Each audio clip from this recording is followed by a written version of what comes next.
The next option that we would be seeing on the payments tab is subscriptions. So what are these subscriptions? How do they work? Let's find it out for ourselves. We click on subscriptions now.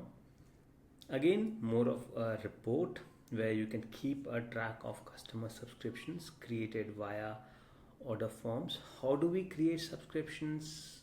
How do we create orders? And all of that would be a different module, but this is more of reviewing all the tabs that we have as an option available on GoHighLevel. So again, you can filter by start date, end date.